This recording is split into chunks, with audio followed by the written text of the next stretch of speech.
Eh, bueno, muchas gracias por la presentación. Buenas tardes a todos. Efectivamente, mi nombre es Alejandro San Martín, soy investigador del Centro de Estudios Científicos. Estudié en la Universidad Austral, estudié tecnología médica, como dijo Camila, y después hice el doctorado también de la Universidad Austral, que es el de biología celular y molecular. Y mi tesis de doctorado la desarrollé en el Centro de Estudios Científicos y a través de los años he seguido una línea de investigación basada en el desarrollo de herramientas fluorescentes para el estudio del metabolismo energético en sistemas intactos, células mamíferas principalmente. Y bueno, y ahora ya estoy en calidad de investigador hace unos años y haciendo lo mismo y otras tareas que se me asignan, digamos, relacionadas. Así que, bueno, siempre es un desafío dar esta clase, porque la verdad es que es difícil, o al menos aparece difícil en un primer momento, cómo conectar la ciencia con la poesía. Y yo creo que en parte es porque la ciencia se ve como algo muy sistemático, muy ordenado, ¿cierto? Muy racional. Y la poesía tiene como una obra totalmente distinta, como artística, como arte de sentimientos, emociones. Pero la verdad que si uno lo va pensando de manera más profunda, uno comienza a darse cuenta que en realidad tanto la poesía con la ciencia comparten ciertas características. Por ejemplo, ambas son expresiones del trabajo humano, o sea, son expresiones de la cultura, de lo que hacemos, de lo que hacemos como sociedad, eh, y, y por lo tanto tienen muchas conexiones entre ellas, porque son básicamente expresiones que tenemos como seres humanos. Entonces, en esta ocasión, quise hacer un cambio. Yo había hecho me acuerdo, en 2017 hice también una presentación de ciencia y poesía, y en esta oportunidad quise hacer un cambio y traté de hacer una conexión que no sé si la voy a lograr, pero al menos voy a intentarlo y espero que llegar a puerto, que es básicamente tratar de conectar o tratar de entender cómo la poesía y la herramienta, que son manifestaciones del sentimiento estético y práctico, se conectan o ayudan a conectar el ser con el hacer, y que es lo que les voy a pasar a explicar ahora. Eh, bueno, primero quisiera entrar por lo más básico, que es definir qué es una herramienta. Y las herramientas son una manifestación de la belleza o del sentimiento estético a través de un objeto físico o concepto que permite ser usado para facilitar el alcanzar un objetivo.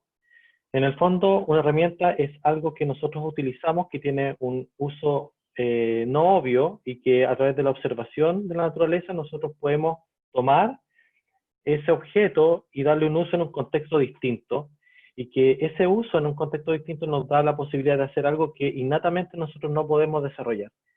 Por lo tanto, una vez que se asigna esa función, la herramienta de por sí nos proporciona o nos da la posibilidad de hacer cosas que nosotros de manera innata no podemos hacer, o que podemos hacer quizás menos eficientemente. Ahora, yo voy a compartir con ustedes una oda a las herramientas que encontré hace unos años atrás, que me costó encontrarla en esta novia, pero es muy bonita. Se las voy a leer y después quisiera que nos enfoquemos en dos puntos en particular. Oda a las herramientas. De su mano y habilidad nace el medio, la posibilidad, la concreción, la solución, el parto mágico de la creación, la unión de la idea con la invención. Gracias, gran maestro, por crear la herramienta que nos permite crear incluso mucho más de lo que usted sueña y nosotros imaginamos. A mí me gusta esta oda, y es muy atingente a esta clase porque resume de manera muy eficiente algunos conceptos básicos y muy importantes sobre las herramientas en general. Primero, que es esta frase acá esta frase acá que dice: la unión de la idea con la invención. O sea, necesariamente nosotros debemos observar a nuestro alrededor, tal como lo hace un poeta, tal como lo hace una persona que hace esta oda. Observa a su alrededor, observa la realidad, la naturaleza, y a partir de esa interpretación, ¿cierto? puede crear algo que tiene un uso específico que no es obvio. Por lo tanto, se crea la unión entre la idea con la invención. A mí me gusta esa frase. Y lo otro, que también es bastante notable, que me ha tocado a mí vivirlo en primera persona por lo que hago, que les voy a mostrar un par de diapositivas al final, un poco de lo que hago, muy sucintamente, que es que nos permite crear incluso mucho más allá de lo que usted sueña y nosotros imaginamos. Y esto es muy cierto porque generalmente cuando una persona inventa algo nuevo, lo inventa con un propósito específico, solucionando un problema bien preciso.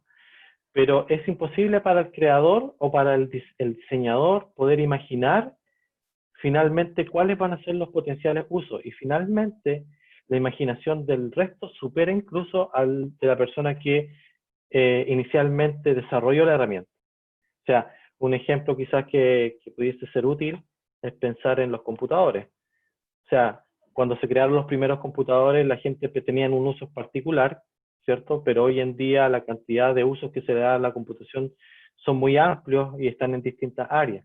Por lo tanto, al final, la herramienta fue tan útil, no solo para el creador, sino para el resto, que potenció las posibilidades de los demás y hizo sinergia con las ideas de otros.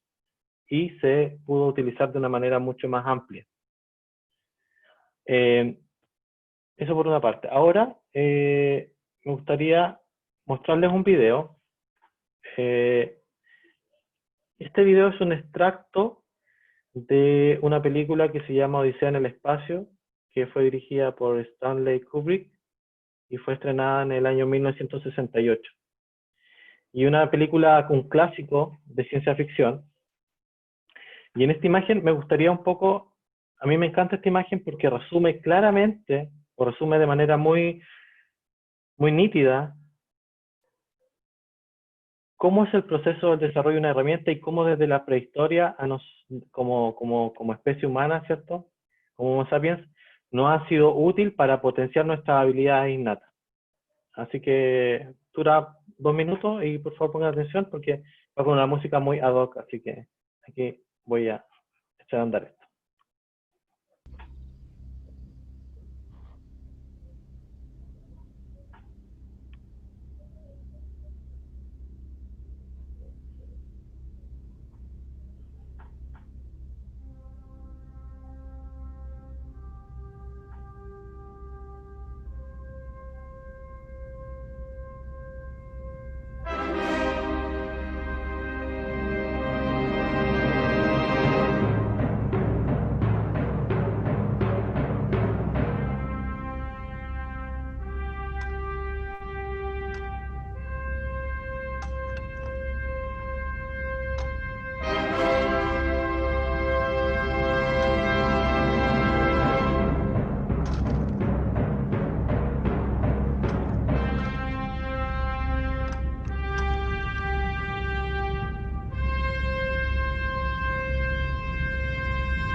Bueno, eso es.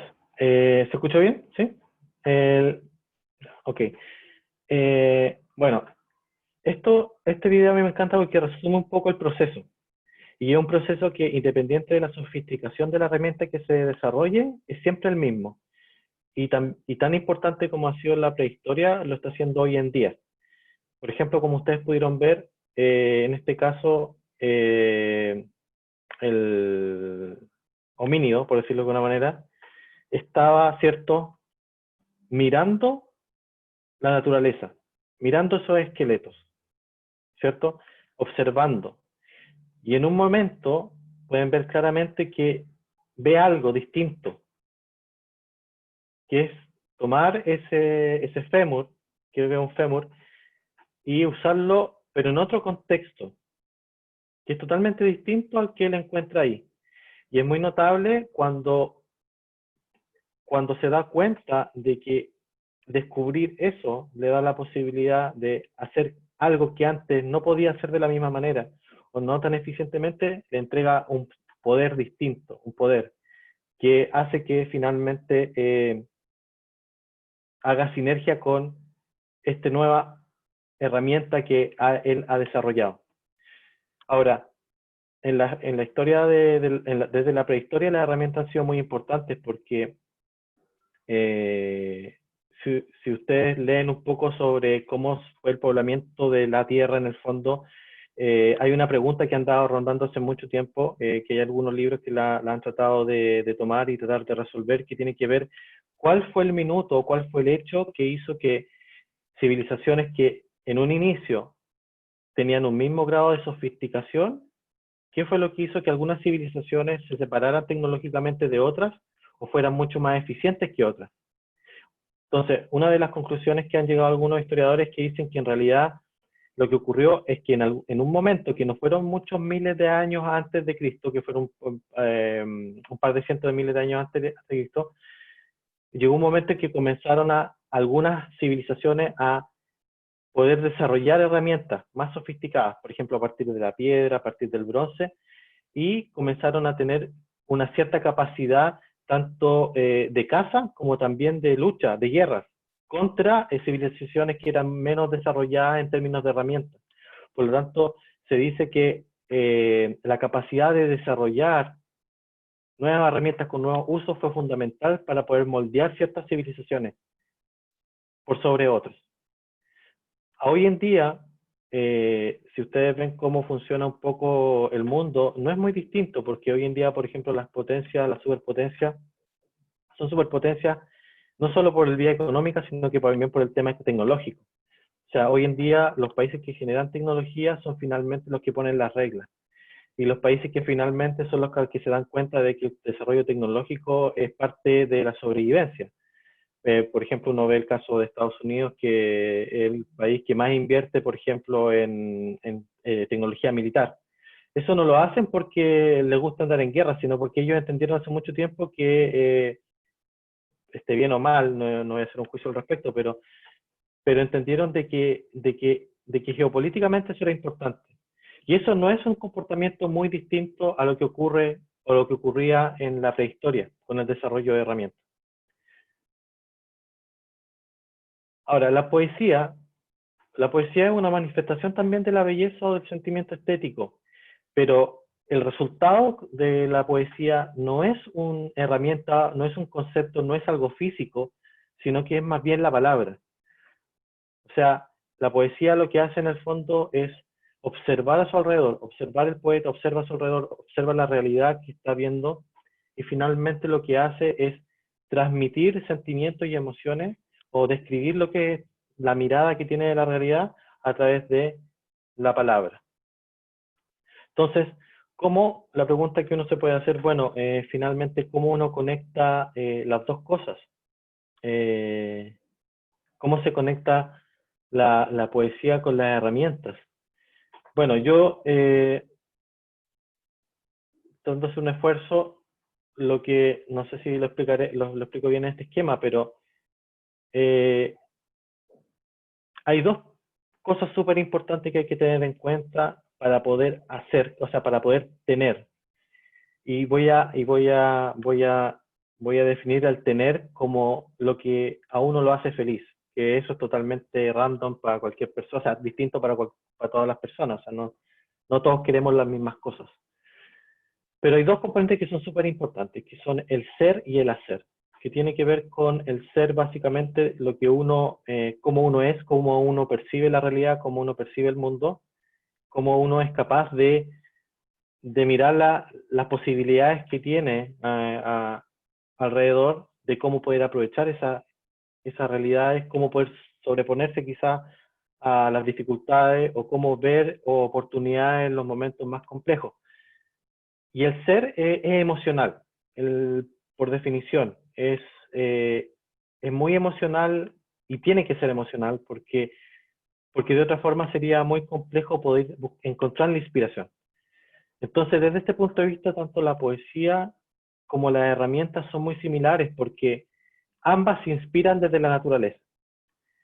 O sea, primero se ve a su alrededor, vemos qué tenemos, ¿cierto? Y eso nos inspira a hacer cosas, que es el segundo componente, el hacer, que es básicamente el verbo, ¿cierto? No es emoción, es el hacer, es, eh, es, es llevar a acción las cosas que nosotros consideramos que son necesarias hacer. Y en ese sentido, desde el punto de vista de la poesía, es la descripción de lo que vemos a través de la palabra. Y en el caso de las herramientas, es la manifestación a través del diseño y creación de dispositivos o conceptos. Ahora, ambas, tanto la poesía como las herramientas, necesitan tener un equilibrio entre el ser y el hacer. Porque si uno tiene un desequilibrio entre ambas, es muy difícil llegar a tener. Y en el fondo, el ser, o sea, uno podría en un extremo, ¿cierto? Solo ser. Y uno se inspiraría desde la naturaleza, pensaría muchas cosas, pero también llega un momento en que tenemos que llevarlo a tierra, digamos, y obviamente a través de resultados quizás abstractos, no abstractos, conceptuales, no conceptuales, quizás cosas físicas, pero finalmente eso se traduce en el hacer, que es muy importante. Entonces, en el fondo el mensaje de esta parte es básicamente la poesía y las herramientas no son muy distintas, ambas son actividades del ser humano, son parte de la cultura, ambas se inspiran desde la naturaleza y ambas generan o permiten hacer, independiente de que una sea a través de la palabra y otra a través del diseño y concepto de creación de dispositivos, que son cosas mucho más tangibles, no tan abstractas, pero en el fondo un resultado igual y que ayuda a avanzar. Ahora, eh, solamente a modo de ejemplo, les voy a mostrar un poco de cómo estos conceptos que yo les he hablado se aplican a un ejemplo específico de las cosas en las que he estado trabajando, muy somero para no aburrir, pero en el caso del ser, por ejemplo, ¿cuál es la observación? La observación es que en el laboratorio donde yo trabajo se necesita detectar lactato en sistemas biológicos intactos. Lactato es una molécula que muchos la asocian a, por ejemplo, fatiga muscular, ácido láctico, ¿cierto? Esa es la observación. Y la inspiración, porque la observación te da el problema, te da la oportunidad, ¿cierto? Pero la inspiración, ¿cuál fue la inspiración? La inspiración es, bueno, ¿cómo detectan en la naturaleza? ¿Cómo se detecta el lactato en las bacterias? ¿Cierto? Y las bacterias, como ustedes pueden ver acá, tenemos una placa de agar, que es básicamente alimento sólido para bacterias. Tenemos acá unas colonias, que son crecimiento de bacterias, digamos, circunscritas a un área específica. A partir de una colonia única van creciendo muchas, ¿cierto? Que es lo que vemos acá magnificado. Y bueno, una bacteria, por ejemplo, como Corynecterium glutamicum, lo que hace es, tiene una proteína que es un factor transcripcional. ¿Y qué hace el factor transcripcional? Es una proteína que une el lactato y cuando se une, activa genes que están relacionados con el metabolismo del lactato. O sea, le permite a la bacteria saber cuándo hay lactato afuera y no solo saber cuándo el lactato hay fuera, sino que también le permite generar una acción cuando encuentra el lactato, que es activar todo el metabolismo de consumo de lactato. Entonces, la inspiración vino de ahí, en este ejemplo en particular. O sea, oye, las bacterias hace miles de años, millones de años, billones de años, desarrollaron sistemas de detección de lactato. Entonces, ¿por qué no vamos a las bacterias a ver cómo ellas lo vienen haciendo hace billones de años? Y de ahí nosotros nos tomamos para construir algo que nos permita ahora detectar esta molécula, por ejemplo, en células. Ese es el ser, ¿me entienden? Es como la idea, es como el concepto, es como la inspiración. Y después viene el hacer. Entonces, ¿qué es lo que uno hace?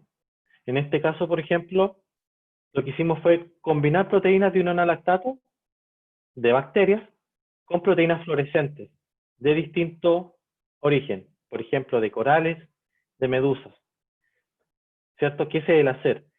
Y el resultado, bueno, son sensores fluorescentes para lactato. Entonces, ahí está el concepto igual.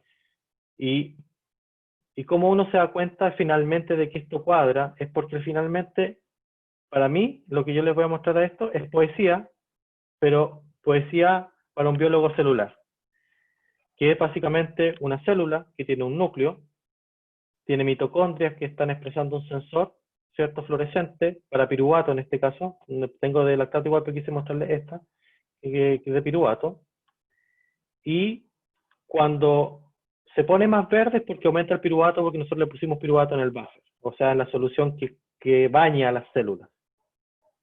Como pueden ver acá, eh, aumenta la fluorescencia y después se apaga.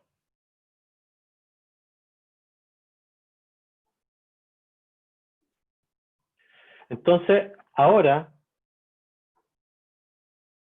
tanto combinando el ser como el hacer, igual que lo hace la poesía, nosotros podemos también generar una expresión de la cultura, ¿cierto? Que es básicamente la ciencia y la poesía, pero en un formato distinto, que yo creo que no es distinto, es muy artístico, la verdad. Independiente de que sea ciencia, es muy artístico. Y ahora, por ejemplo, en este caso en particular, esta fluorescencia, estos cambios de fluorescencia que ustedes pudieron ver, se pueden detectar en un microscopio, se pueden cuantificar, uno puede obtener, digamos, tasas de transporte, saber cuánto se transporta por segundo, si uno inhibe una enzima y se acumula, sabe cuánto se está produciendo, y diseñar distintas estrategias. Y la verdad es que han pasado años que ya estamos trabajando en esto, y la verdad es que nosotros hemos compartido alrededor ya de 500 laboratorios alrededor del mundo están usando las herramientas que hemos desarrollado, y la verdad es que se cumple totalmente a cabalidad lo que decía la oda de las herramientas, que ha habido gente que ha tenido mejores ideas que nosotros para usar esta herramienta en otros contextos distintos. ¿Por qué? Porque finalmente ocurre eso, o sea, que finalmente el usuario genera otros usos que finalmente son mucho más completos y mucho más quizás interesantes que el mismo creador de la herramienta, ¿cierto? Bueno, para ir finalizando, entonces un poco de resumen, las herramientas son una extensión del ser humano que potencian nuestras habilidades innatas. Esa es la potencia que tienen las herramientas. Por ejemplo, se dice que el computador es la bicicleta de la mente, que es una frase típica que tiene, creo que lo dijo Steve Jobs. Bueno, eso es cierto, porque la verdad que nos permiten hacer cosas que eran inimaginables. Y, y requiere, generalmente el desarrollo de herramientas requiere tener una mente muy abierta, porque las herramientas se generan cuando uno cruza campos, generalmente, cuando uno ve, que es lo mismo que pasó, por ejemplo, en el video que yo les mostraba del homínido, que ve, ¿cierto? Este fémur, que está tirado, que básicamente es un esqueleto, y que no tiene un uso obvio, pero en otro contexto sí lo tiene. Y eso es súper importante. Y las herramientas son inspiradas por la belleza y el sentimiento estético, al igual que la poesía, y son una expresión de la cultura. Y definamos como cultura como todas las actividades que tienen que ver o que son desarrolladas por el ser humano, se pueden definir como cultura. Y de hecho, distintas culturas, distintas civilizaciones desarrollan herramientas distintas. No pueden necesariamente desarrollar el mismo tipo de tecnología. Se desarrollan distintos tipos de tecnología dependiendo obviamente de las personas, porque son finalmente las personas las que hacen este tipo de cosas. Entonces, el mensaje final es básicamente la conexión entre la poesía y la ciencia, es básicamente el ser con el hacer. La poesía y la ciencia se basan en la naturaleza, en la observación de la naturaleza, y ambas son expresiones de la cultura, que si bien una es a través de la palabra y la otra a través de objetos específicos o tangibles, son ambas expresiones, y que pueden tener usos variados o pueden inspirar aún más a otras personas a que se usen en otros contextos o en otras situaciones. Eso. Muchas gracias, Alejandro. Les voy a pedir a todos que puedan silenciar su micrófono, o sea, sacar, ¿cómo se dice? Bueno, activen su micrófono, eso. Activen sus micrófonos y si tienen alguna pregunta, porque no hicieron muchas preguntas en el chat, las pueden hacer ahora, Alejandro. Pueden preguntarle acerca de la investigación, de cómo él ha desarrollado o cómo en el laboratorio se han desarrollado herramientas para ir respondiendo ciertas preguntas, a ciertas observaciones. Entonces, sería bueno que abriéramos la conversación. Así que les dejo la palabra a ustedes.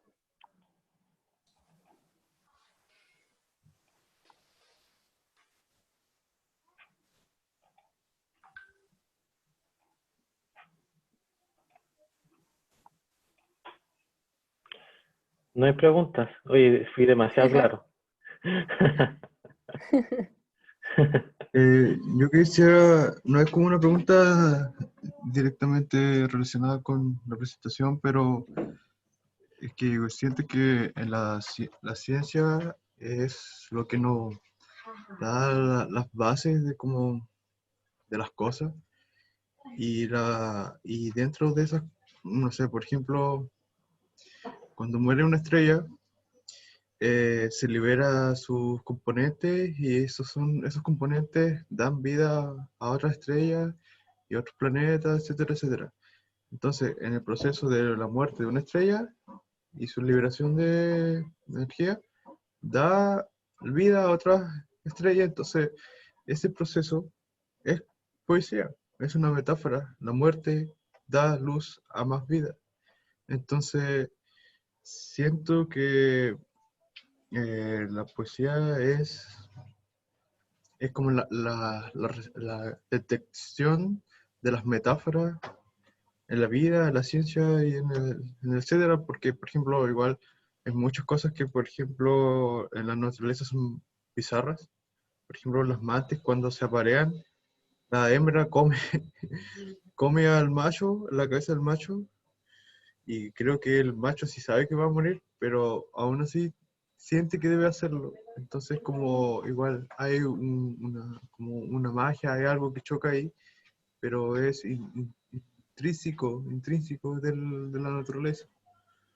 O no sé, ese sentimiento que existe en todas las madres, de los seres vivos, la madre siempre es quien siente una conexión con sus hijos. Y da igual que, no sé, puede ser el animal más horrible del mundo y siempre va a sentir eso. O por ejemplo, la presentación mostró una medusa que se considera que es inmortal, que no puede, que se rejuvenece y no sufre enfermedades. Entonces, claro, eso sería como lo más cerca de la inmortalidad. Entonces siento que la ciencia sí tiene estas metáforas y la poesía es la que no, es como el filtro que no logra detectarla, o no sé, la luz igual tiene demasiadas propiedades. Mm. Bueno, sí. Pablo, ¿cierto? Sí, sí. Bueno, sí, efectivamente. O sea, en la naturaleza hay muchos procesos que, como tú mencionaste, el tema de la muerte de las estrellas, infinidad de procesos que en sí también son expresiones de los sistemas vivos. Entonces yo creo que también hay, porque yo hablé en mi presentación de las expresiones de los seres humanos, en la cultura humana, pero yo creo que también hay una poesía intrínseca en los sistemas vivos, independiente de que sean de repente unicelulares, que sea una estrella y todo, porque también son expresiones de la naturaleza y en el fondo eso como que para mí abarca como todo, como que lo engloba en un todo. Así que desde ese punto de vista yo estoy de acuerdo. ¿Alguna otra pregunta? Acá hay gente, chicos, principalmente de ciencia media, de universitario. Camila. Hola, sorry, Sí, me quedé sí, justo un segundo, me llamaron por teléfono. está bien. Mira, en general son estudiantes de primer y segundo año, se supone, Ya, porque este es un electivo para estudiantes de la UAT, pero hay varios estudiantes de otros niveles, de distintas ya. carreras que están acá, en Ciencia y Poesía. Y también se hizo la invitación por redes sociales, por lo que hay gente que puede ser fuera de la universidad, que Ya, simplemente le interesó el tema. ok. Bueno, Eh, sí. Yo quería preguntar, tu investigación sobre el acetato, ¿tu objetivo era crear una herramienta para detección de acetato? ¿O era simplemente admirar el proceso y ver la poesía? No, o sea, es detectar el lactato, ¿cierto? Detectarlo, pero en el fondo era para poder, lo que pasa es que antes de eso no se podía detectar lactato en un sistema vivo. O sea, si tú, por ejemplo, tenías una célula o tenías un tejido vivo, para poder medir cuánto lactato había ahí, tenías que, en el fondo, disgregar el tejido, la célula, matarla, ¿cierto? En el fondo, hacerla pequeños pedazos y meterle un equipo, y el equipo te daba un número. Entonces, el problema que tenía eso era que el sistema, al no estar intacto o no estar vivo, se perdía todas las interacciones que hay dentro de la célula entre proteínas, la localización de las proteínas, todo lo que hace que la célula esté viva. Entonces, este sensor, como es fluorescente, nos permitió detectar a través de fluorescencia sin tener que matar la célula o sin tener que matar el tejido, y de tal manera de poder entender ahora, por ejemplo, cómo se transporta esta molécula, cómo se produce, cómo se consume, no solo en la célula misma, sino que ustedes, por ejemplo, vieron mitocondria, ¿okay? O sea, llegas a tener resolución subcelular, que es lo que se llama, que eso no se logra con ninguna otra técnica. Entonces, el objetivo era más bien poder mantener el sistema vivo y al mismo tiempo tener información de lo que estaba pasando con esta molécula. Y esa inspiración, bueno, finalmente, y eso un poco también el mensaje, o sea, la inspiración de resolver un problema, ¿cierto?, tecnológico, en base a lo que hacía o lo que hace hace millones de años la naturaleza, finalmente lo que hace es eh, finalmente lo que hace es generar una innovación científica. Nosotros patentamos esta tecnología en distintos países, en Japón, en Canadá, en Estados Unidos, y muchos de los usos que se le han empezado a dar en distintos países a esta herramienta, que como les dije, hay cientos de laboratorios que la están ocupando, no solo este sensor, sino que otros que hemos desarrollado, han comenzado a usarla desde un punto de vista aplicado, industrial. Por ejemplo, para cosas puntuales de producción de lactato en bacterias o de repente para descubrimiento de inhibidores de algunos transportadores de lactato que están asociados a alguna enfermedad inflamatoria. Entonces, de ahí también algo que nosotros no esperábamos, en el fondo, que era, que era otros usos que otras personas vieron y que nos dieron la oportunidad quizás de repente de hacer ciencia aplicada, pero a partir de la ciencia básica que hicimos. Alejandro, ¿Sí? Yomara pregunta si es que esto es hacer como un rayo X a una célula. Sí, es una buena pregunta. Es similar, pero la diferencia que hay es que la longitud de onda del verde, que es lo que nosotros ocupamos, es una longitud de onda que es más o menos como de 515 nanómetros, y es totalmente, digamos, inocua. Y en cambio los rayos X son de alta energía, de una longitud de onda muy pequeña, y que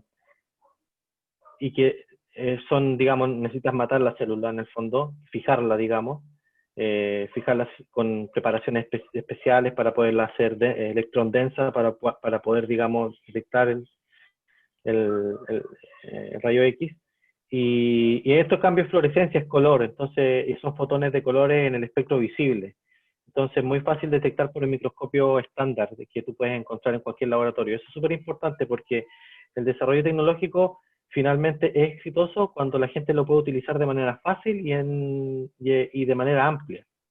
Entonces, es, no es igual al rayo X, pero uno podría encontrar ciertas similitudes, pero lo importante es que fluorescencia de color verde y totalmente inocua. Y nos permite, digamos, mantener el sistema intacto. Ignacio, creo Tengo que tenía una pregunta. sí, tengo una duda.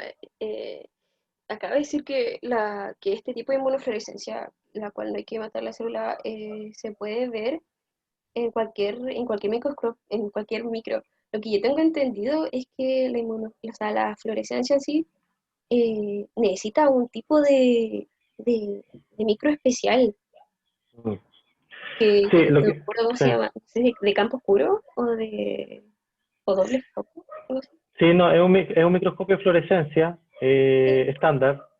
Lo que pasa es que dentro de la microscopía de fluorescencia existen distintos tipos de microscopios, que van desde microscopios de fluorescencia básicos que tienen un filtro para el color verde, y que tú lo encuentras en cualquier universidad, en cualquier laboratorio del mundo, hasta en los países más pobres que tienen esos microscopios. Y hay otros microscopios que son extremadamente sofisticados, que tienen los mismos filtros, pero tienen sistemas ópticos mucho más caros y que son inaccesibles. O sea, por ejemplo, un microscopio de 2 fotones, para nosotros, ¿cuánto cuesta? Mucho dinero, no voy a hablar de plata, pero mucho dinero. Y este tipo de herramientas, nosotros, y esto es un punto importante, porque como se requieren sistemas de microscopía muy sencillos, tú no necesitas invertir tanto dinero en el hardware, por decirlo así, porque tú tienes el sensor, y todo el peso está en el análisis de los datos, o sea, cómo tú analizas esos aumentos o disminuciones de fluorescencia en función a una perturbación que tú haces del sistema. ¿Sí? Entonces, pero el microscopio es un microscopio muy básico, pero tiene que ser de fluorescencia, sí, tiene que tener una fuente de iluminación, tiene que tener un filtro, ¿cierto? Básico, FITC o GFP, que es básicamente un filtro verde, y después tiene que tener un sistema óptico básico que tú puedes encontrar en cualquier microscopio. Yo creo que estos microscopios los puedes encontrar incluso en colegios de ciencia media. Alejandro, Ignacio quería hacer una pregunta. Sí, hola.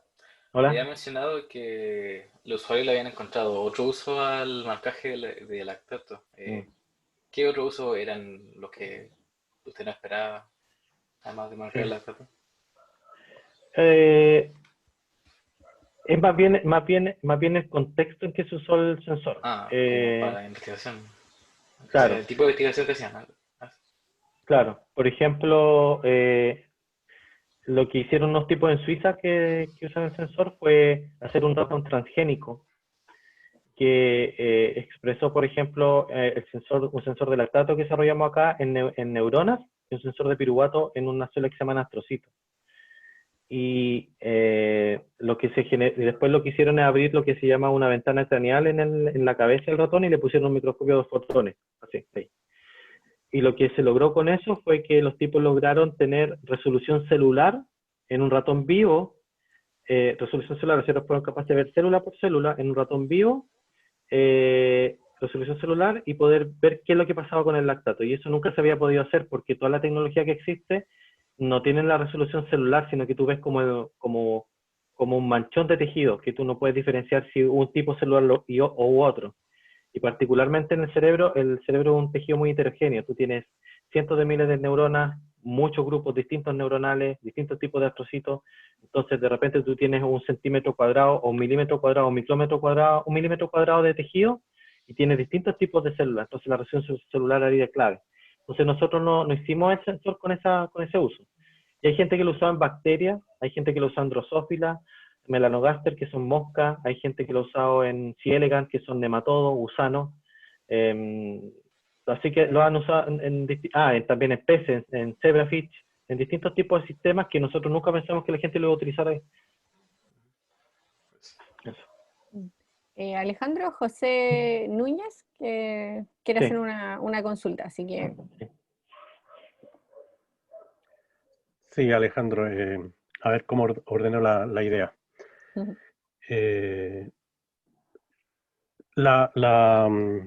Digamos, nosotros vemos porque en realidad percibimos un rango de onda, ¿cierto? Que es el espectro visible, más o menos entre los 400 y 750 nanómetros, ¿cierto? Esa onda perciben nuestros ojos. Y la fluorescencia está en otro rango, ¿cierto? En la fluorescencia, en este caso en particular, bueno, depende mucho de la proteína fluorescente, pero en este caso en particular está en el rango visible del ojo humano. Ya. Pero en el fondo, mi pregunta es un poco más allá. ¿Cómo lo hacen? Porque los bichos no tienen ellos un microscopio para verse en el rango de la fluorescencia, así para que se transforme en algo visible, sino que tienen que tener también, si hay un emisor en cierta onda, ¿cierto? Tiene que haber un receptor que sea capaz de percibir en cierta onda también. Y eso habla de comunicación, de interrelaciones, de evolución y un montón de otras cosas que son súper interesantes. Y y adicionalmente habla de cuánto nos perdemos nosotros acerca de la observación de la naturaleza porque nuestro rango, por cierto, está restringido. Hay un experimento que hicieron por ahí, recuerdo ahora, perdón por la Sí. dispersión, que era un tipo que era ciego y de alguna manera le habían construido un dispositivo para que pueda percibir ciertas ondas a través de su cerebro, ¿cierto? Y que se transformaba en algo que, comillas, podría ser algo que ve, que observa. Pero al tipo que lo hizo se le ocurrió una innovación, es decir, ampliar un poquito el rango visible, y el tipo terminó percibiendo infrarrojo, por ejemplo. ¿Ya? O sea, ¿qué nos dice la fluorescencia acerca de lo que nos perdemos, o sea, no perdemos, sino que lo que está oculto en la naturaleza respecto a estos elementos que son fluorescentes, por no poder percibirlos? Claro. Bueno, es una pregunta interesante. Lo que pasa es que hoy en día el fenómeno de la fluorescencia en la naturaleza nos estamos empezando a dar cuenta que es mucho más amplio de lo que nosotros pensábamos, que está presente en diversos tipos de animales, porque antes lo que se hacía, lo que se asociaba mucho, y fue cuando se descubrió la GFP, la GFP fue la primera proteína fluorescente, ¿cierto? Green Fluorescent Protein, que se descubrió en los años finales de los 60, que se descubrió en medusas. Entonces, pero hoy en día el fenómeno de fluorescencia está mucho más amplio, entonces se han descubierto muchos animales y todavía no se tiene claro cuál es la función que cumple, por ejemplo, en algunas ranas que se han encontrado, también en algunos peces que son peces de superficie, o sea, no estamos hablando de peces de profundidad. Pero lo que inicialmente se ha dicho es que en el fondo cumple una función, cuando se encontraron las primeras, digamos, especies, que fueron, digamos, en las profundidades marinas, la interpretación era básicamente una función, digamos, de poder, digamos, mandar señales o quizás para evitar la depredación o para depredar a otro tipo de animales o para, como tú bien dices, en el fondo la fluorescencia pudiese ser utilizada como información dentro de un ambiente que es totalmente, digamos, en la cual no llega radiación en el fondo. A los pocos metros de profundidad en el mar ya se pierde la mayor parte de la radiación, digamos, del espectro visible. Pero es un tema que todavía está, yo creo que se está viendo porque hay muchos animales que nunca se esperaron que tuviera fluorescencia y la tienen. Y la verdad no he leído nada que explique cuál pudiese ser una función particular de la fluorescencia. Eso. Vale, muchas gracias. Ok. ¿Alguien más? Es bien interesante el tema que mencionó el profe, y es que nosotros percibimos el mundo de forma muy limitada, muy acotada. Pero para eso igual está, y enlazando un poco con la presentación de Alejandro, para eso están un poco las herramientas que nos permiten al ser humano pasar por encima de nuestras habilidades innatas y conseguir cosas que antes eran inimaginables. Por ejemplo, el ser humano no puede volar, pero aprendió a volar con el uso de la herramienta. O quizás no puede ver ciertas ondas, pero ahora hay aparatos que sí lo detectan. Entonces, bueno, es como para destacar un poco que las herramientas al final están directamente relacionadas con nosotros y nos ayuda un poco más a expandir las limitaciones que tenemos como ser. Y eso. Sí, y aprovechándome del comentario ese y también respondiendo un poquito a la pregunta la anterior de José, por ejemplo, en plantas se han descubierto allá hace un tiempo proteínas que son fitocromos, que son proteínas que detectan el rango infrarrojo. Estamos hablando de rango infrarrojo cercano, pasado entre 700 y 800 nanómetros, que generalmente nosotros no percibimos. Y la función principal que tienen plantas es, por ejemplo, hay fitocromos que se encargan que son factores transcripcionales, que se encargan de, en ciertas condiciones de luz, activar la expresión de genes que están involucrados, por ejemplo, en la orientación de las plantas, en cómo se orientan, en cómo crecen, en la forma en que crecen. Entonces, en plantas se ha estudiado mucho más, hace mucho tiempo se lleva estudiando todo lo que son los fitocromos, y ahora, recientemente, no hace muchos años, estoy hablando hace menos de 10 años, ya se comenzaron a desarrollar sensores infrarrojos, porque la gracia que tiene el infrarrojo es que, como es una longitud de onda con menos energía, generalmente no sufre o no pues, atraviesa mejor los tejidos.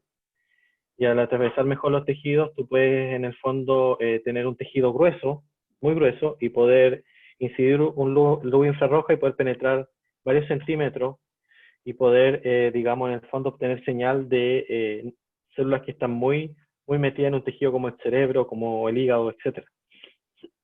Eso.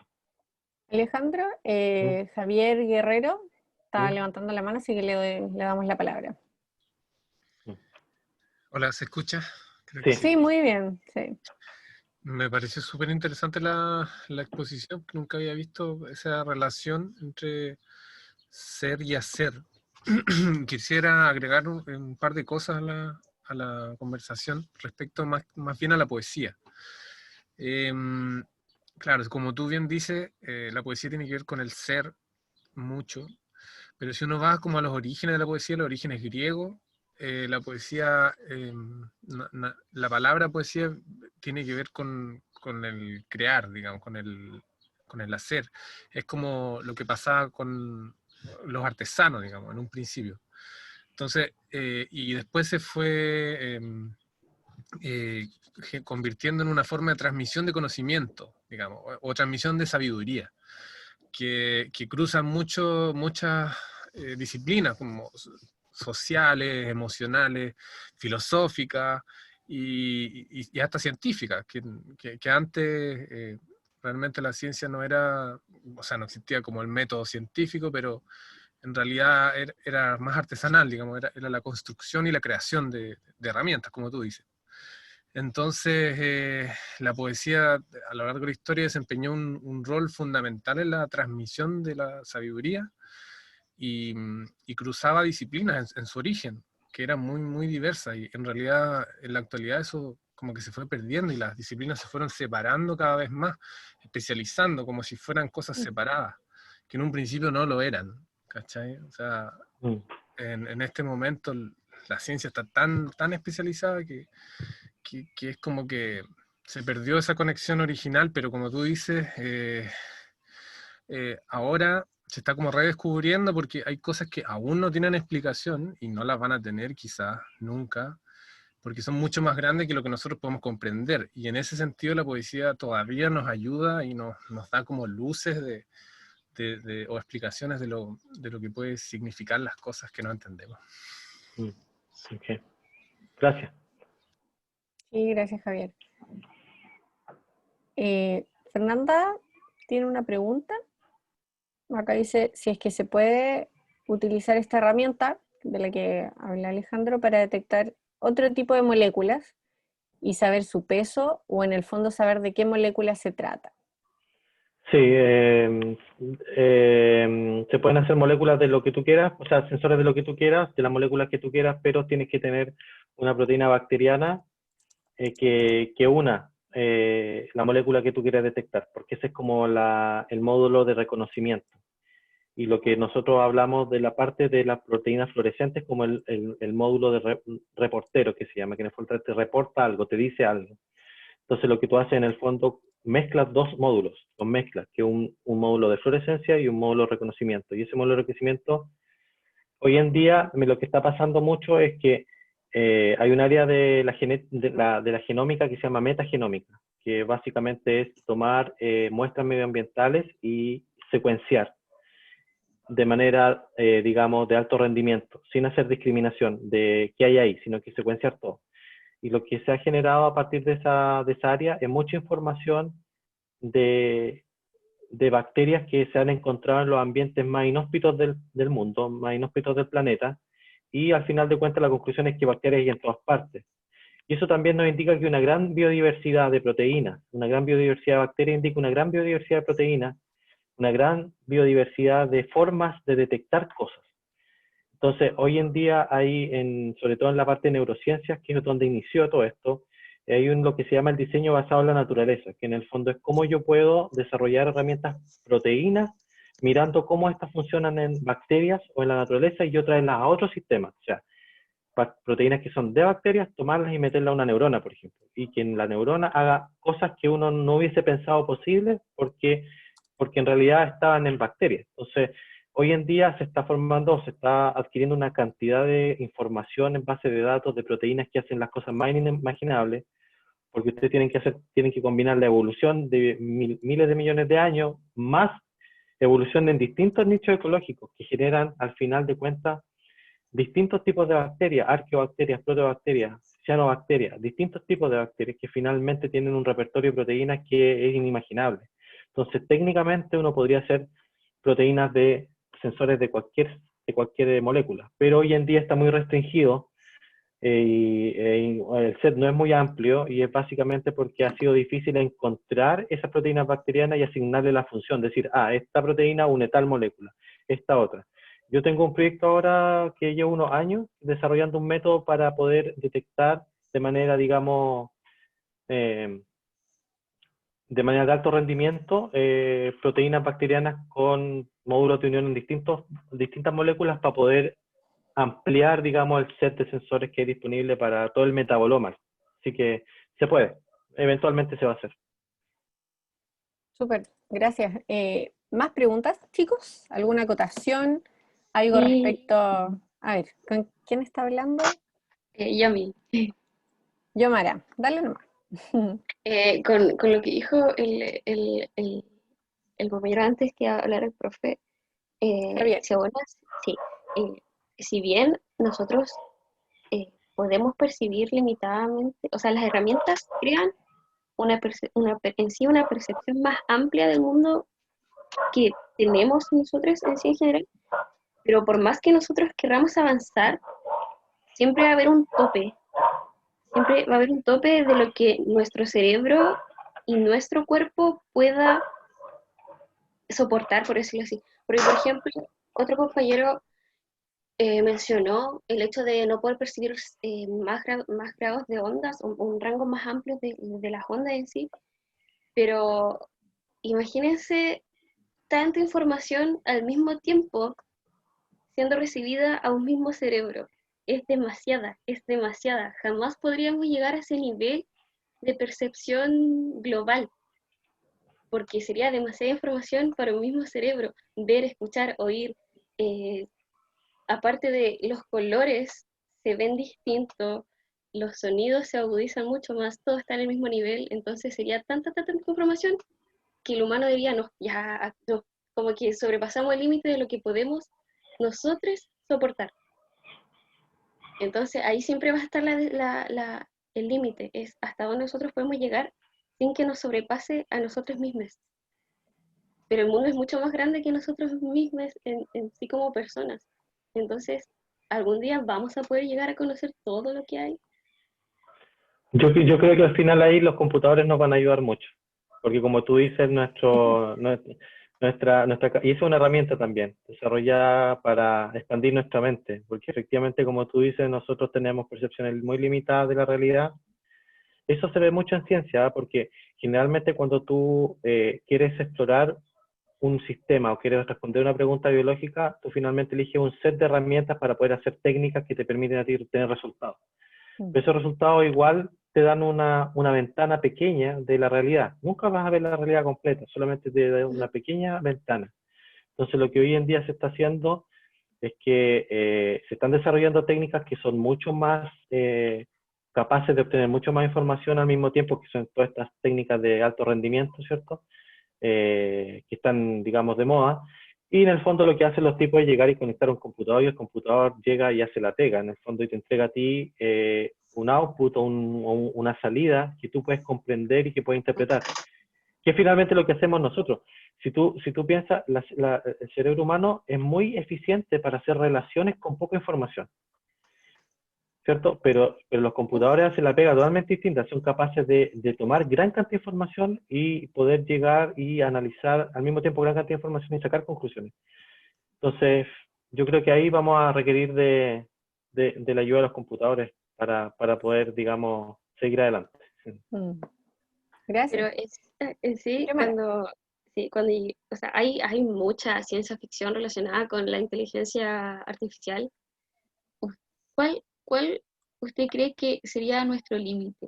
Porque en sí, el humano constantemente en su instinto de sobrevivencia, que es un instinto dentro de los 4 instintos principales que tiene la raza humana, eh, ¿cuál sería el límite del humano en seguir creando algo? O sea, siempre dice en las películas que puede ser autodestructivo, que la raza humana va a crear algo tan más allá de sí mismo que lo va a poder autodestruir a su propia raza. Pues será eso posible. ¿Usted cree que vamos a Bueno, llegar a eso? bueno, al final de cuentas yo creo que hay que tener en cuenta una frase que dijo, si no me equivoco, Da Vinci, que dijo, si lo puedes imaginar es posible. Así que, y la imaginación no tiene límites. Así que yo creo que no hay límites. Todo depende de las personas. Ya. Francisco Levitureo había levantado la mano. Sí, hola. Más que nada para agregar a la idea del límite de la comprensión humana. Justamente eso es como el objetivo, digamos, de la ciencia, según mi visión, porque, o sea, el objetivo de la ciencia es como compartir conocimientos para que otras personas como que puedan hacer cosas a partir del saber de los demás. Entonces tiene como un sentido de colaboración. Entonces no estamos analizando la realidad como individuos, sino que estaríamos como un conjunto. Y esta colaboración ahora que se está extendiendo, como mencionaban, junto con los computadores, hace que el universo de posibilidades se expanda aún más. Y entonces esta idea de colaboración puede seguir creciendo, o sea, si se desarrollan nuevos sistemas aparte de la computación, o si pongamos en algún caso hipotético que conocemos alguna forma de vida inteligente de otro planeta, esta idea sigue y el universo se amplía, digamos, exponencialmente. Y Sí. es algo que también tiene el arte en sí, de que es un tema colaborativo. Por ejemplo, en la música también se hacen bastantes referencias a obras anteriores, así como también en la investigación científica. Entonces, digamos que es parte de la cultura, Sí, que la cultura es como colaborativa, en el fondo. de acuerdo, estoy de acuerdo con Francisco. Mm. Benjamín levanta la mano y luego Rodrigo. Hola, buenas. No sé si Hola. me escuchan. Hola. Sí. Yo igual tengo una pregunta que se conecta un poco con lo que dijo la amiga hace un rato, que es el hecho de tener la certeza de algo. A ver, déjame ordenar la mezcolanza de ideas que tengo en mi cabeza. Por ejemplo, hay algo que tú dijiste sobre los computadores, pero también hay algo que no mencionaste, que es que los computadores también arrojan errores.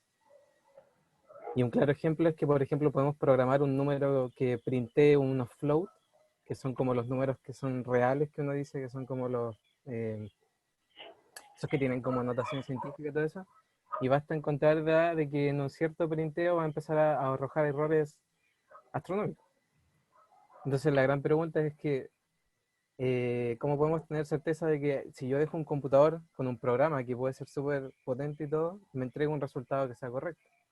Y lo otro que quería también preguntar era que yo la poesía la veo como ideas. Porque en un momento pensé que en la charla estábamos viendo como la poesía como algo bello, pero yo las pienso más como ideas, nada más que eso. Y Ok. mi pregunta es como, por ejemplo, la física utilizó como lenguaje a las matemáticas para poder explicar sus ideas. Y mi pregunta es si estas ideas son correctas y el método científico las avala, porque también hay toda una corriente filosófica que critica el método científico. Basta mencionar a Feyerabend, a Kuhn, a Popper, entre otros. Y eso, el hecho de tener la certeza de algo.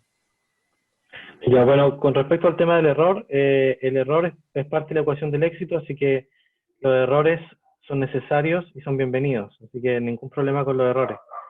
El segundo, con respecto al tema de la poesía como belleza, sí estoy de acuerdo, era un poco la idea. Y lo último que mencionaste tiene que ver con el método científico. Mira, el método científico es un estilo, yo diría, porque la verdad es que lo que yo hago en el laboratorio básicamente no tiene que ver mucho no me gusta mucho el método científico, a mí me gusta mucho más el experimento exploratorio y buscar, si tú tienes las herramientas correctas, puedes hacer un experimento exploratorio y no partir de una hipótesis positiva, porque generalmente el método científico lo que hace es parte de una hipótesis positiva y tratas de probar esa hipótesis, de testearla. A mí no me gusta mucho eso porque tenemos tendencia los seres humanos a buscar finalmente a validar nuestra hipótesis, pero generalmente trabajamos con información que es de muy mala calidad, por lo tanto quizás la hipótesis positiva no está muy bien formulada. Entonces mejor ir a los experimentos y a los resultados que tú tienes en la mano, y de ahí partes. Por lo tanto, yo creo que con respecto al tema del método científico, una cosa es estilo. Yo creo que eso fue una forma de ordenar el pensamiento, pero la verdad es que la ciencia real, quizás en los laboratorios de gran nivel, es una ciencia más bien desordenada, que no tiene un orden lógico. Lo que pasa es que finalmente cuando tú lees los papers, los tipos lo que hacen es que te ordenan las ideas para que tú puedas entender lo que estás leyendo o puedas tener un hilo conductor. Pero al final, las formas que ocurren las cosas son totalmente caóticas. Y muchas veces tú empiezas haciendo algo y terminas haciendo otra cosa totalmente nada que ver. Porque al final tú no mandas la naturaleza, no te sabes cómo es y tú vas ahí aprendiendo en el camino. Eso por su parte. Muchas gracias. Muchas gracias. ¿Alguien más quiere hacer alguna consulta, hacer alguna intervención? Sí, yo quería hacer una Rodrigo, consulta. Sí, Rodrigo. adelante. Hola, hola. Hola. Quería hablar un poco más, llevándolo un poco al tema un poco más humano, tal vez, del proceso de creación. Porque como tú hablaste, tú construiste una herramienta que ahora utilizan en muchos laboratorios. Bueno, y para todos los científicos en realidad. Para poner en contexto, por ejemplo, el 98, creo, no me acuerdo cuánto, ahora que está en boga, el profesor Massa, con Mario Amuy, creo, construyó una herramienta para medir la distancia de supernova. Sí. Y en base a su estudio, en Estados Unidos, ganaron el premio Nobel. Otros científicos, claro, utilizando la herramienta que ellos habían construido. Entonces yo quería preguntar, ¿qué tan altruista es el hecho de ser científico y construir una herramienta que eventualmente podrían utilizar otros para llegar, digamos, a un logro muchísimo más grande? Es un proceso de creación, digamos, como dicen que el músico tiene que crear porque lo siente y tiene que crear, los científicos crean estas cosas porque, digamos, por necesidad, ¿es algo así? ¿Es tan altruista como una competencia? Perdón, eso sería.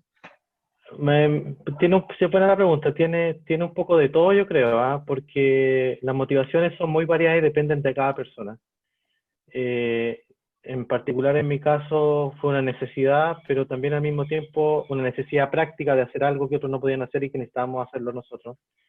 Pero también había una necesidad de ser distinto, de tratar de tomar de tomar las investigaciones que estábamos haciendo de una manera mucho más proactiva desde el punto de vista tecnológico, porque no es algo que se haga mucho en Chile. En Chile la ciencia generalmente es más enfocada a la pregunta, que es como como la escuela más francesa, digamos, no es como tan anglosajona, que es más práctica, más digamos, a solucionar problemas. Pero las motivaciones son dependen mucho de cada persona, y a mí me ha tocado ver gente que, mira, al final de cuentas, todos tenemos una cierta instinto de trascendencia, yo creo.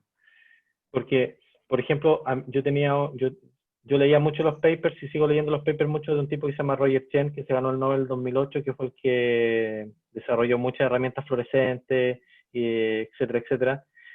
Y la verdad que a mí había una cosa que me llamaba mucho la atención de los papers de él, es que, por ejemplo, hay una herramienta que él desarrolló en el año 81, que se llama FURA, que es un sensor de calcio, que también no es como los que desarrollamos nosotros, son sensores químicos, que se cargan las células, no se expresa, no es genéticamente codificado, no es una proteína.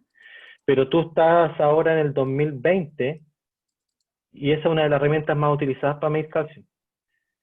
Entonces, uno de repente igual hace herramientas porque sabe que las herramientas son cosas que se van a usar por mucho tiempo, y tú dejas como un cierto grado de herencia para el resto, ¿cachai? Como que a la gente que hace herramientas le gustaría que fuera como el martillo, así o la rueda, ¿me entiendes? O sea, de esas cosas que van a quedar por siempre, ¿me entiendes? Entonces también hay dentro de las motivaciones, yo creo, un fin de trascendencia. Eso. Ok, gracias. ¿Alguna otra pregunta, chicos? Sí, algo que acotar. El compañero dijo que constantemente el ambiente en sí de la ciencia estaba muy relacionado con la competencia. En sí, yo estudio bioquímica y es algo que está costando sacar esa imagen del científico que piensa que el logro es para uno mismo, que piensa que yo descubrí esto y chalala, chalala. Se hace más por un tema de curiosidad. El motor del científico, de la científica en sí es la curiosidad. Es cuando uno se pregunta, uno cuando es niño a su mamá siempre le pregunta ¿por qué esto? ¿Y por qué está lloviendo? ¿Y por qué pasa esto otro? Cuando uno es más grande, se empieza a dejar de preguntar esos por qué están obvios y no todo es tan obvio. Entonces el científico es como esa pequeña persona y constantemente su niño interno le pregunta ¿y por qué pasará esto? Y si esto lo mezclo con esto otro, ¿qué pasará? Y en sí, netamente, la ciencia es el conjunto de curiosidad, tiempo y necesidad. La mayoría, la gente no ve al científico como esa persona solidaria, pero muchos de mis compañeros tienen sueños que son para ayudar al resto más que para ganar reconocimiento. Muchas veces se desvía en que el científico quiere poder, quiere más. Y no, es netamente quiere ayudar a la gente con lo que él siente que es bueno haciendo. Y ojalá la gente comience a ver a los científicos como las personas sensibles que son. Eso, gracias. Sí, estoy de acuerdo con Yamara y recordándome de un comentario que hizo el Rodrigo también. Efectivamente, yo el símil que pondría como para entenderlo un poco quizá es también el tema de, porque nosotros por ejemplo hacemos distribución académica en los sensores que desarrollamos, o sea, tenemos muchos tipos de sensores, los pasamos con distribución académica y se lo hemos pasado hasta nuestra competencia, ¿cachai? Pero esto es como competencia entre comillas, porque al final todos hacemos cosas distintas, pero al final es como un poco lo que pasa con los software de uso libre, ¿cierto? Que están todos estos como hackers o están estos como desarrolladores de software, que en realidad lo único que quieren es desarrollar la mejor herramienta y pasársela al resto y que lo ocupe. Y que esa herramienta vaya evolucionando en el tiempo y que al final pasan 20 años y sentirte orgulloso de lo que hiciste hace 20 años atrás. ¿Me entiendes? Es un poco de eso igual. Sí, bueno, me gustaría agregar algo bien cortito, que me encanta escuchar como Yomara como estudiante dice, yo veo a mis compañeras con este ímpetu de trabajar, de hacer ciencia, de ser científicos, y yo creo que todos los que partimos alguna carrera en ciencias, partimos así, muy idealistas y con ese espíritu de construir algo que sea beneficioso para todos, pero lamentablemente en nuestro país no hay una bandera por la ciencia tan fuerte y ahí es donde empiezan el problema como en el contexto y se dan estas competencias y estos grandes problemas quizás, por así decirlo. O sea, si pudiésemos financiar a muchos más científicos, esto sería, por supuesto tendríamos gente con mucha vocación y abocada en esta misión de hacer ciencia, pero a veces el ambiente no lo permite y por lo menos en Chile es bien complicado hacer ciencia. Los recursos son limitados, ahora hay todo un tema con el Ministerio de Ciencias, con los recortes presupuestarios.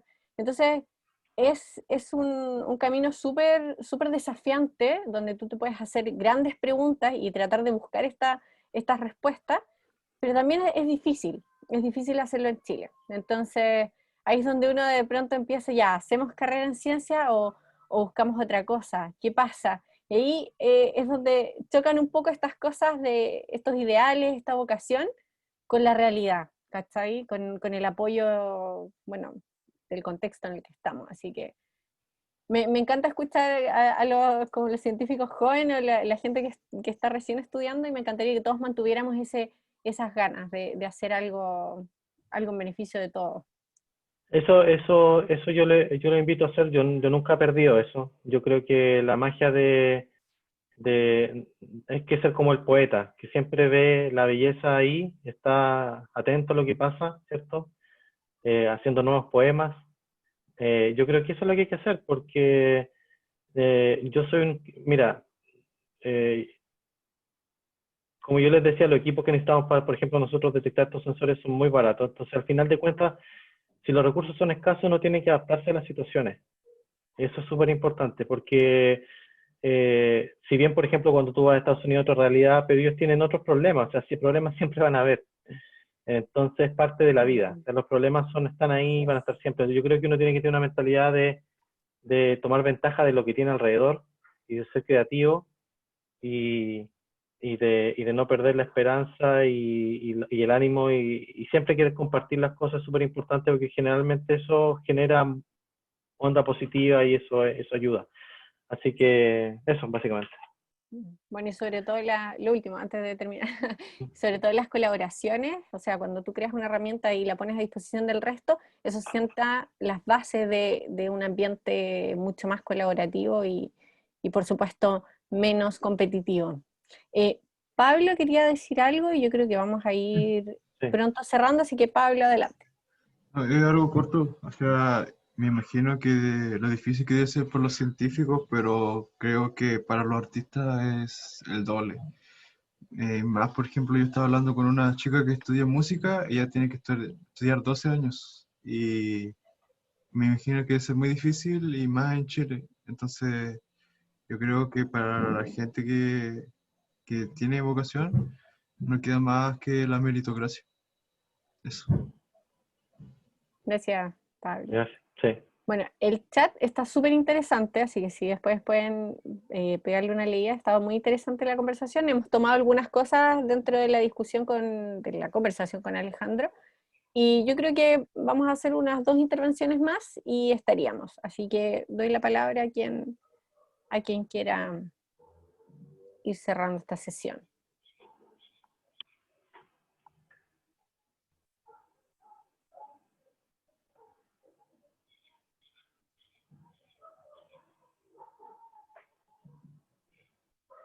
Parece que no.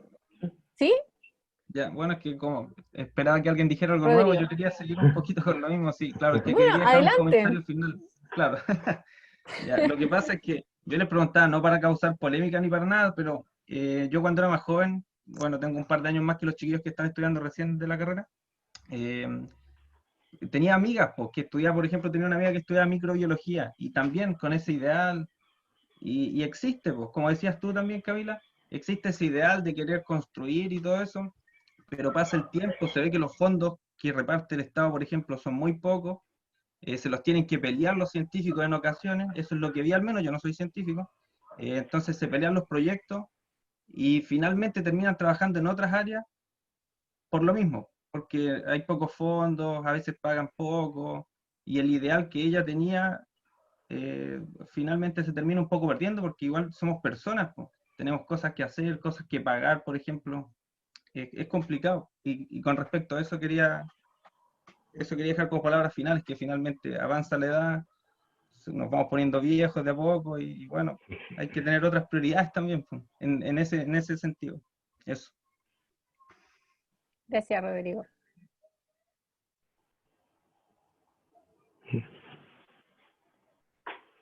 Bueno, Alejandro, ¿algunas palabras como para cerrar esta sesión? Sí, bueno, espero haber llegado, haber entregado el mensaje y, oye, solamente el mensaje de que no hay que perder, o sea, el ánimo.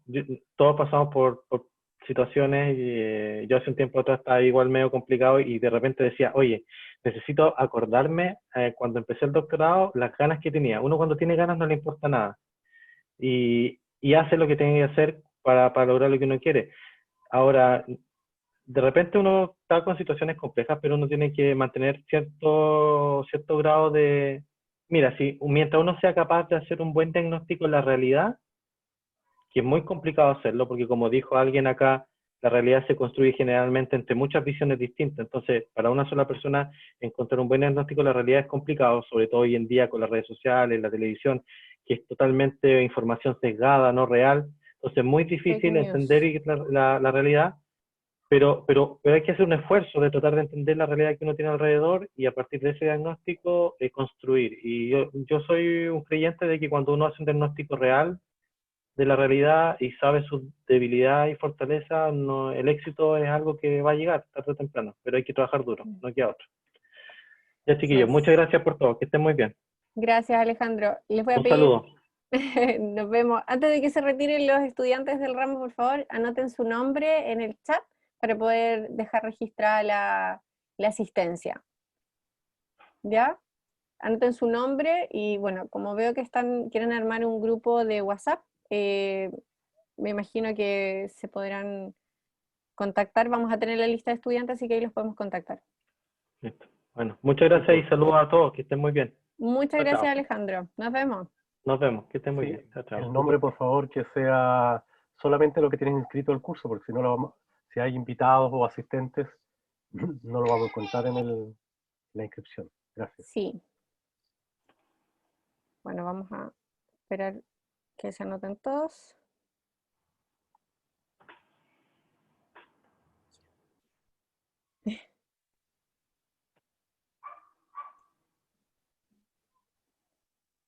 Ya, voy a hacer algo más práctico para que no estén anotando todos sus teléfonos, porque quieren hacer un grupo de WhatsApp. Voy a anotar mi teléfono, escríbanlo, o sea, el teléfono en el que voy a crear, no es mi teléfono personal. Voy a anotar un teléfono y ustedes guárdenlo y me hablan y yo creo el grupo en WhatsApp, ¿ya? Eso. Así que guárdenlo, por favor, me escriben y creo el grupo para que no se pierdan. Ok, voy a cerrar el Zoom. Nos vemos la próxima semana entonces, a las 6 de la tarde. La próxima semana va a estar Iván Ruminot. Iván es también del grupo de biología. Recuerden que son 4 sesiones de biología. Iván nos va a hablar algo, él trabaja junto con Alejandro, no es lo mismo, pero probablemente él nos hable de los astrocitos y de algunas cosas que él trabaja con astrocitos. Así que los invito, por supuesto, para la próxima semana. Así que estén muy bien. Nos vemos. Chau, chau. Chao, Chao. gracias. Hasta la próxima. Chau. Chao. Oh.